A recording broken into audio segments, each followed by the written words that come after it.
Alrighty, yo, what is going on, everybody? It's your boy, Mr. DDG94, back with another reaction video. Today, we're going to react to top 20 things from the 90s that don't exist no more. This is a Watch Mojo video. Without further ado, let's get right into it. Dude, I want to clean my floor with this. Welcome to Ms. Mojo, and today we're counting down our picks for the top 20 things from the 90s that don't exist anymore. Wherever I go, I stay connected with everyone in my life. It's really easy to stay in touch. For this list, we're looking at staples from the decade that either no longer exist or are significantly rarer than they used to be. If there's a nostalgic 90s relic we forgot, remind us in the comments, dude. Number 20, dial-up modems. Mark, get set. We're riding on the internet. Dial-up. How can we forget dial-up? No, dial-up still exists to this day, I believe, don't it? Don't dial-up still exist?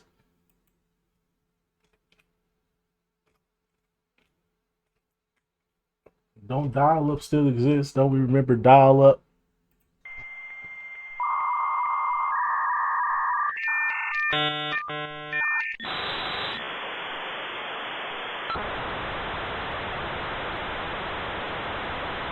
Oh my God, shut up!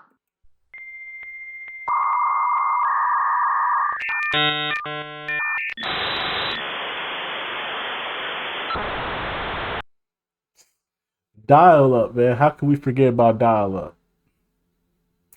The fact that it still exists to this day is sad. There's still people that have dial-up. I wonder what goes on in y'all people heads. Cyberspace, set free. Hello, virtual reality. Internet access has come a long way in the decade since the 90s. These days, wireless internet, broadband, and LAN cables provide fast and easily accessible internet for billions. But back in the day, the internet could only be accessed through phone lines.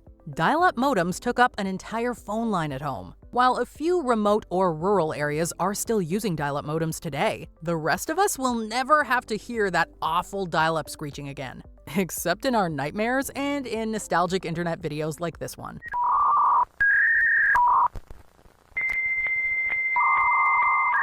Number 19, Butterfinger BBs. Oh!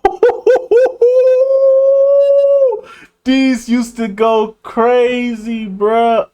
These used to go crazy, bruh. Ooh, these used to go crazy. Most definitely, man. These used to go crazy. I used to always get these, bro. These used to be the cheapest candies on there, bro. This is back when the candies at the grocery store used to be like 50 to 75 cents, bro. These would be like 45 cents, bro. These was cheaper than damn near everything over this, well, except for gum and annihilators. But like, these were the cheapest things, so I will always get these, bro. Yeah, mama, can I get them, bro? Can I get them, mama? Please, they only 45 cents. Get 3 of them. Okay. Discontinued candy products from the 90s. One of the most beloved are Butterfinger BBs. These bite-sized balls of Butterfingers were easy to pop in your mouth and still maintained the full-sized candy bar's unique texture and peanut buttery flavor. Plus, they were advertised by Bart Simpson. Yeah, well, Bardo says eat my shorts. Unfortunately, despite the campaign slogan warning that nobody better lay a finger on our Butterfinger, the BBs were discontinued in 2006. Nobody better lay a finger on my Butterfinger. Although no official explanation has been released, some have theorized that the BB's chocolate coating, which melted easily, may have been responsible. While a similar, smaller Butterfinger version was released called Butterfinger Bites, they never attained the same popularity. Ay caramba. See you later, homeboy. Number 18, Encarta Encyclopedia. You are a learner, questioning the world before you. New Encarta World Atlas from Microsoft. During the 90s, the internet was not the trusted source of information it is, well, can be today. Online encyclopedias were still in their infancy. Before the rise of Wikipedia, there was another computer-based encyclopedia called Encarta. I remember these. My mom actually bought this for me. When we got our computer, my mama bought this for us so that way I could get all my homework done on the computer and shit. Oh man. This came in handy for social studies and history. Social studies, history, reading, this came in handy, but like math and other shit, man, this ain't do shit for me. launched in 1993 and originally packaged in DVD form. This annually updated program contained thousands of informative articles on a wide variety of topics. Not only did Encarta include text, there were also videos, pictures, and even trivia games. Over 900 exciting enhancements to articles that feature guest essays, historical documents, magazine and newspaper stories from the people who were there. However, naturally, the rise of online encyclopedias ultimately led to Encarta's downfall, and Microsoft ceased its publishing in 2009. Number 17. Minidisc players. During the 90s, audio formats were still very much a competition. One often forgotten contender is the minidisc. Published by Sony, these miniature discs were envisioned as the next big thing to replace cassette tapes.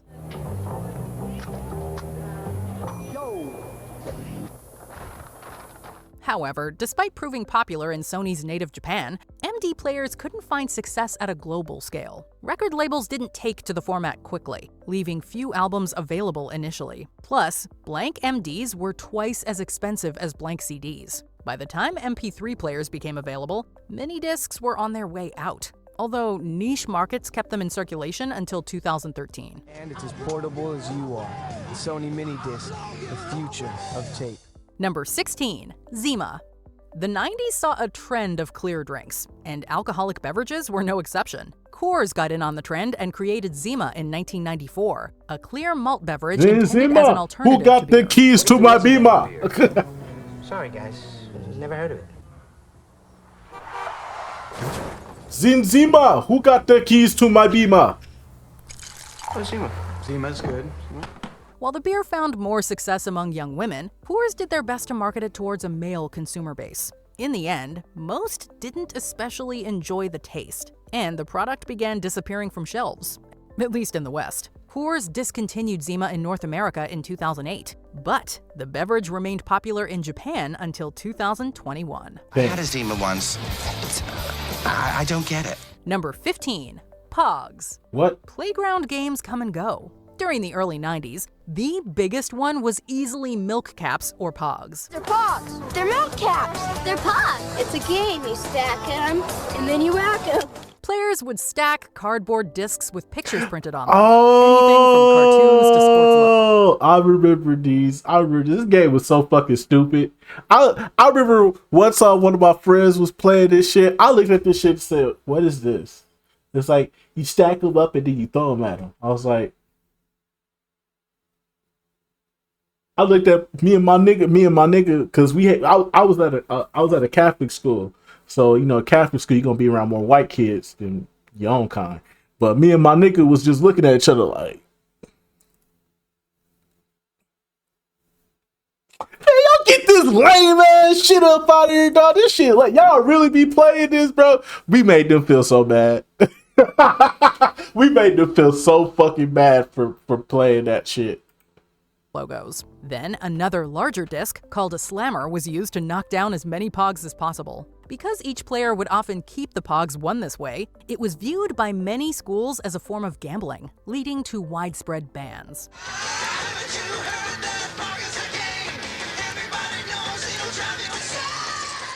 When kids can't play something at school, it tends to kill the popularity pretty quickly. While they're technically still around and there are variants on the game worldwide, Pog's popularity is far from what it used to be.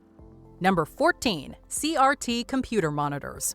Before and during the 90s, most screens were created using CRT, or cathode ray tube technology. Naturally, computer screens were no exception. These big, bulky monitors sat on our desks and are how many of us first experienced computing. But the last few decades have seen the rise of LCD, OLED, and plasma monitors, which are cheaper and generally have larger screens than CRT monitors. Some people, particularly computer gamers, still prefer CRTs because they don't have as much input lag and can display images in multiple resolutions more easily.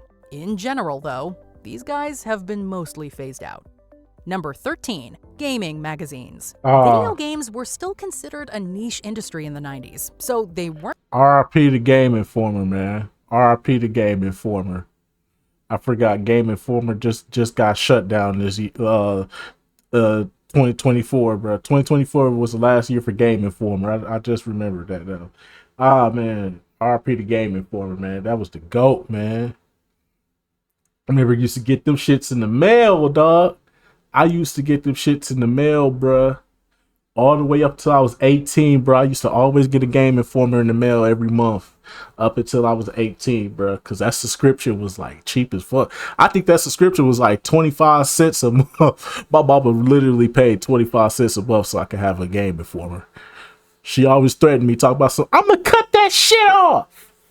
If you keep acting up at school, I'm going to cut this shit off. And I'll be like, you go cut off something for 25 cents?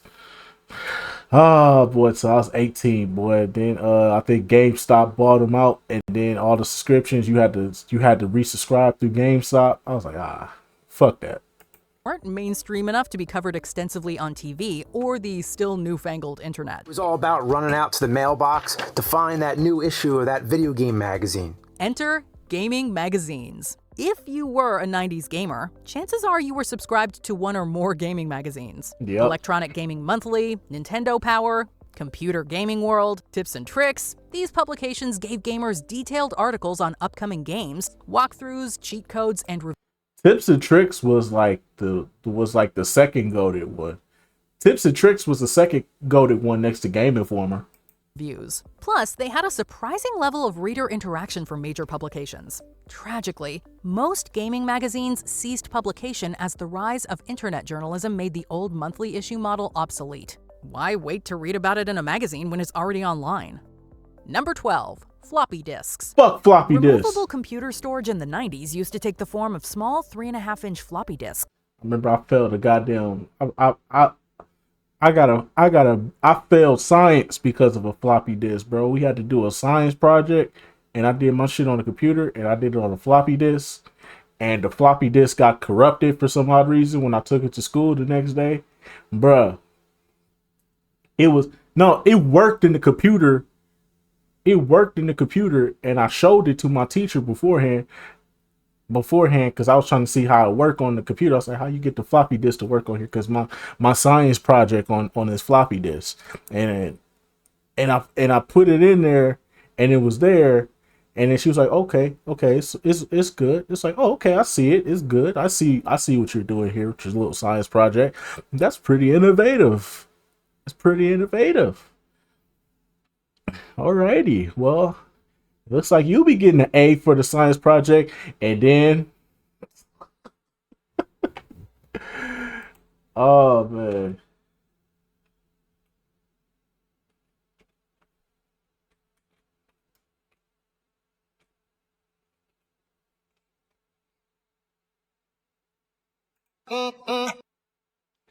Oh my god, bro. Man.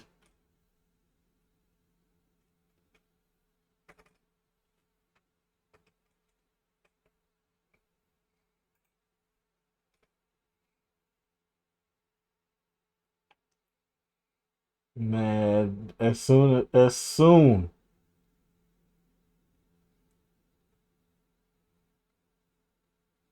I put it in the damn computer, next thing I know, that shit was corrupted.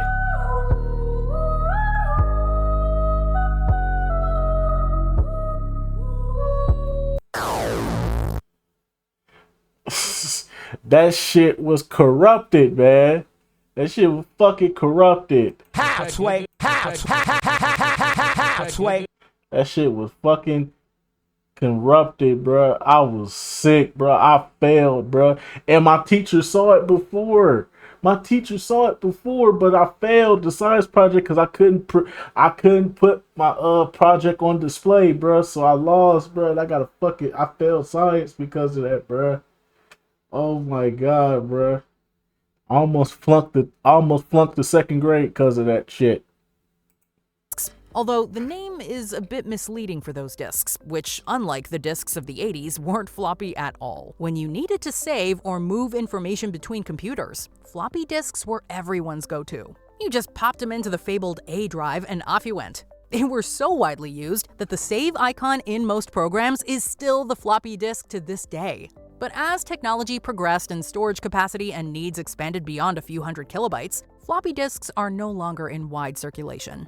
But if you're missing them, they're still sometimes used for emergency booting in older systems and in other industries like aeronautics. Number 11. Appointment TV. Once upon a time, we scheduled our lives around what was on TV. This was because if you didn't see a show or a sporting event when it aired, you didn't see it at all. Each time an episode aired, everyone was talking about it the next day. And sure, sometimes you could tape a show and watch it later, but sometimes working VCRs was more art than science. Appointment television was the norm, and so networks did big ratings when a show hit it big. All your favorites and all new must-see shows! Of course, streaming platforms now make it easy to binge shows or watch them at your own pace. While some streaming series do release episodes weekly and the concept is making something of a comeback, Appointment TV isn't mainstream again quite yet. This is the way. This is the way. This is the way. Number 10. Y2K panic. Doug, everyone here is waiting for the same thing, the stroke of midnight. This wouldn't be something that we would care about. Who would go back to the Y2K panic? Who would be concerned about Y2K in this day and age when we got technology running damn near everything? This is a stupid entry right here. This is a really stupid entry.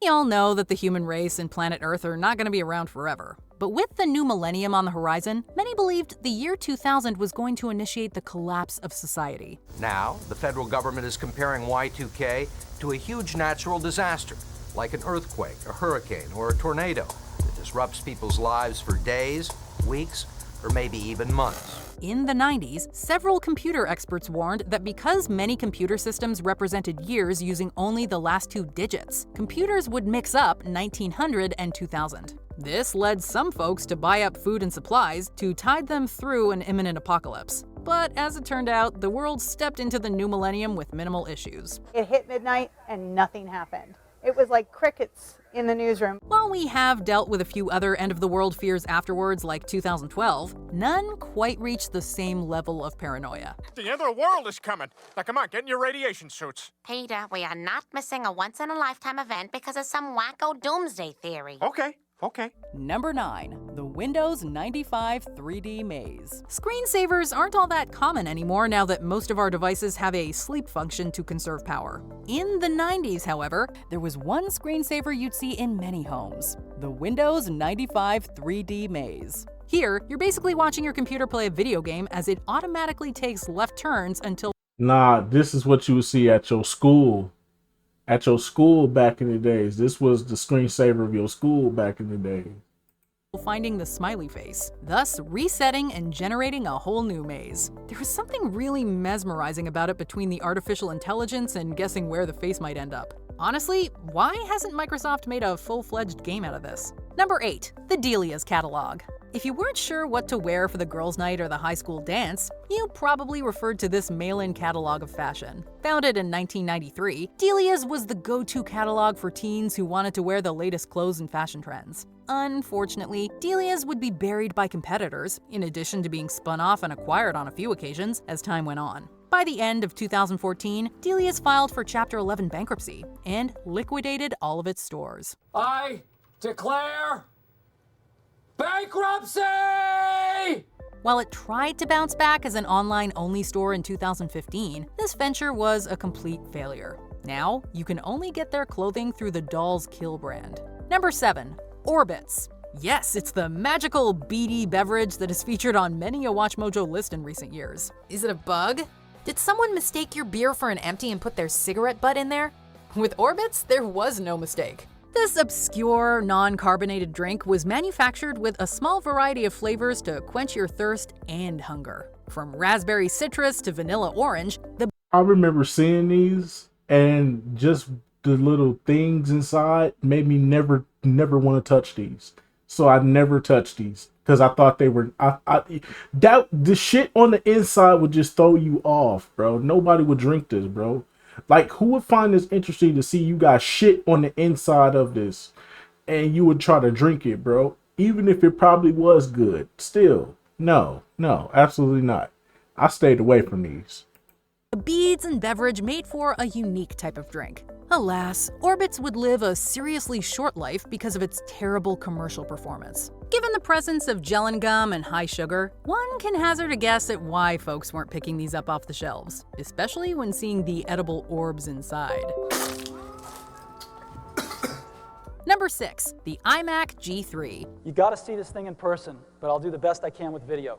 Apple's Mac computers have come a long way. Today, design is all about... Schools didn't pick these up to like damn near 2004, 2005, when these were pretty much obsolete. These things became obsolete, but the schools had them, bro. I don't understand why, bro. I think they just, because they became obsolete, they became super cheap. So the schools just started buying them up. And all of a sudden, all the schools had like Apple computers for like a little bit. From like, I want to say from like 2003 to about 2006, we had all Apple computers, bro. Then by 2006, we went back to Windows computers. We had the Windows, they had the Windows Vista, Windows 7 computers, all in the classrooms, bro. By the time we got up in, by the time, by like 2006, bro. About improving battery life, making everything as thin as possible, and getting berated about updating iTunes even if we don't use it. But in the late 90s, a common Mac computer looked about as chunky as a CRT television set. The faster, sleeker, quieter, redesigned, and even easier to use iMac. The teal-colored Macs with their translucent Bondi blue shells were especially a huge success for Apple. But looking back, these desktop computers were also incredibly hefty and awkwardly shaped. That's because it wasn't just a monitor. This was the computer itself. Heated leather seats sold separately. I would low-key buy one if it could be upgraded to like today's firmware. If it could be upgraded to today's firmware, have a 1 terabyte hard drive and a good chunk of RAM packed in it, and I could play games on it and shit like that, yo, I would buy one. Low key. Or Apple could just re-put these out. Just update it now. I'll guarantee you people will buy them. I would buy one. I would. I like these computers when I was in school. These were cool, but I think they should bring them back, but they should just update them. Just seeing pictures of these makes us glad schools are using laptops instead. Number 5, PB Crisps. Yeah, we gotta squeeze another food product in here, and this is another snack that's popped up on our lists before. PB Crisps was a special kind of sweet treat from Planters, consisting of peanut-shaped cookies filled with peanut butter inside. Inside the center so sweet, peanut butter cream, oh, a treat. And if you wanted an addition to... See, I hate peanuts. I'm not allergic to them or anything. I just hate peanuts. Like, I don't like besides like Snickers, I want to say, yeah, Snickers. I don't eat anything with nuts in it. Pause, no diddy. Besides Snickers is the only one that gets a pass. But any other any other type of candy bar or chocolate that has to do with like peanuts, almonds, anything of that nature, I will not touch them because I hate peanuts with a passion. But yeah, these seem like they would be good, but I just don't fuck with peanuts, bro. If I see Mr. Peanut, I already know I'm not touching it. As soon as I see Mr. Peanut, no, I don't want it. Peanut butter, you could buy bags of the cookies that were also filled with chocolate or strawberry. Sadly, these snacks were not around for long due to low demand and have become a relic of the mid-90s. To this day, there is still a group of dedicated fans clamoring for the product's return, even going as far as to make a website dedicated to the cause. Who in the big back is still trying to get something from the 90s to come back? If you don't take your big back ass on somewhere. Number 4, AIM, also known as AOL Instant Messenger. Just fire up that machine and off you go. You got mail! It's been a hot minute since we heard anything remotely relevant to AOL. While AOL currently exists and was acquired by Verizon in 2015, AIM ceased operations in December 2017. AOL's announcement said simply, goodbye. We're shocked too. This service was introduced way back in 1997 and became the leading messaging service in North America for roughly a decade. Wherever I go, I stay connected with everyone in my life. It's really easy to stay in touch. But as tech giants like Google and Facebook started taking over, AIM lost all purpose. I remain confused. Empty. What am I evolving into? What is my purpose? I must know. Tell me! The two companies had better services and better security. Slowly but surely, AIM would begin shutting down features one by one, starting in 2007, before disappearing completely a decade later. Having failed to keep up with ever-evolving technology, we're forced to say TTFN to the iconic service and a simpler time. We can only hope will BRB. TTYL. Number 3, Netscape Navigator. She was 18 years old. She doesn't even know what Netscape is. These days, we have dozens of web browsers vying for our attention, from Google Chrome to Mozilla Firefox to Safari to DuckDuckGo. We remember way back when the internet was a baby that there was only one browser to use, Netscape Navigator. This browser was created in 1994 and for a short time went uncontested in the industry. Well, what about all those other low-cost guys like... Don't you want an ISP that's fast, safer, reliable, and more secure? What happened to cause such decline? I think Netscape's still around. I remember looking around for like cheap internet services back in like, I want to say 2018. Netscape was still around. Netscape was still selling internet service for $10. So I was shocked. I said, Netscape is still around? I was tempted to buy it, but they wasn't available in my area. So yeah, I could have had Netscape. I would have had some shit internet speed, but still, it was cheap though. $10 a month, you can't beat that. $10 a month for like what? 20 megabytes per second. 20 megabytes per second for $10 a month. Hey, you can't beat that, bro. You can't beat that. Well, Internet Explorer happened. Then Chrome, Firefox, Safari, all of them. Netscape would receive its final update in 2007 before ceasing support and development the year after. Everything has to change faster, obviously. You know, look at Netscape. It was born and died. I don't want to use the word died, they wouldn't like that word, but it basically was born and overtaken within 4 years. That's pretty fast.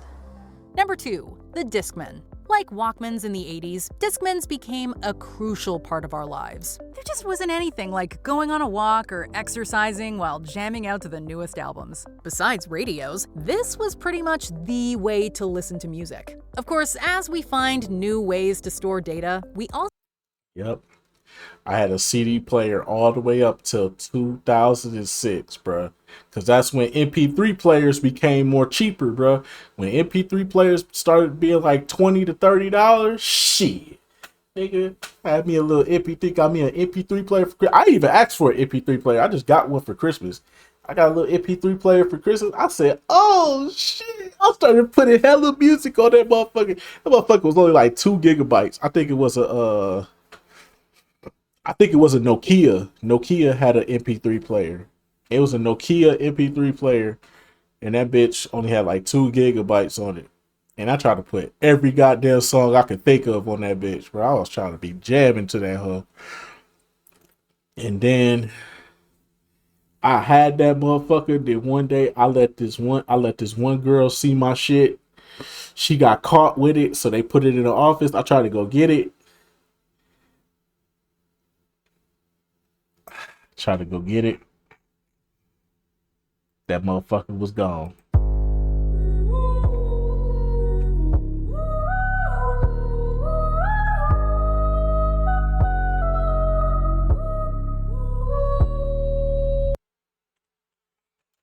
That motherfucker was gone, cuz. Somebody stole my damn MP3 player, bro. I was supposed to get it back at the end of the day, bro. I went up in there and was like, yeah, I got it up in. Where'd it go? What you mean? Where'd it go? No. Halfway. Halfway. What you mean? Where'd it go? That was my MP3 player.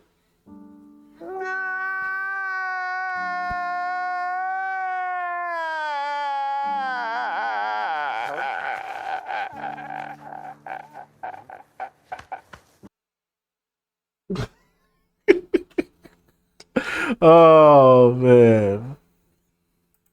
also kill off part of a medium. Nowadays, we can just open Spotify on our phones and jam to anything we desire without having to eject a CD and holster something chunky on our waist. Still, there is something tactile to be missed here. Your ears will tell you, it's not only what you play, it's what you play it on.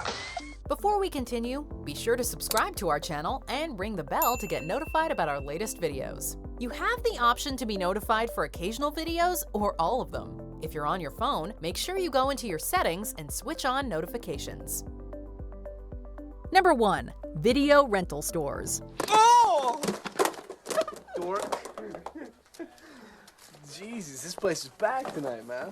Those who grew up in the 80s, 90s, or 2000s fondly look back on video rental stores. While the very first such stores opened in the late 70s, it was in the 90s that bigger brands like Hollywood Video and Blockbuster boomed in demand. For some families, weekly trips to these stores would become a tradition as new movies made their way to the shelves and movie buffs. Every time you got a paycheck and that paycheck wasn't going towards the rent or the bills, that's when you would come here. So I come here 2 times. I come here 2 times out the month. Every month I come here 2 times a month. Before my mama got that good paying job. My mama had that one good paying job, boy. She'd make it like, my mama was making like 19 an hour. Shit, we was here every goddamn week.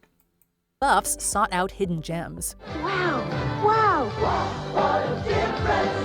Blockbuster Video! This industry would decline, however, as Netflix and streaming services became more and more prominent. Hollywood Video would go defunct in 2010, while Blockbuster enjoys a few thousand customers through its last and only store, located in Bend, Oregon. When you see them all next to each other, it's kind of makes it easier, but with on Netflix you only see the title and that's all, but you have to scroll through it and it takes a while to get through all of the movies.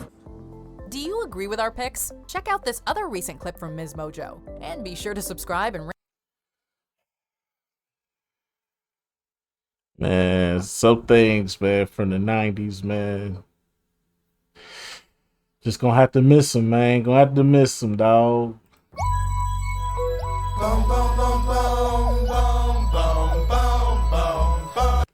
Some things from the 90s, man, some of these things from the 90s, man, we can't bring them back, but we can cherish them and love them for what they were, man. But anyways, that's just gonna about do it for this one. I'll see y'all in the next video. Till then, peace out.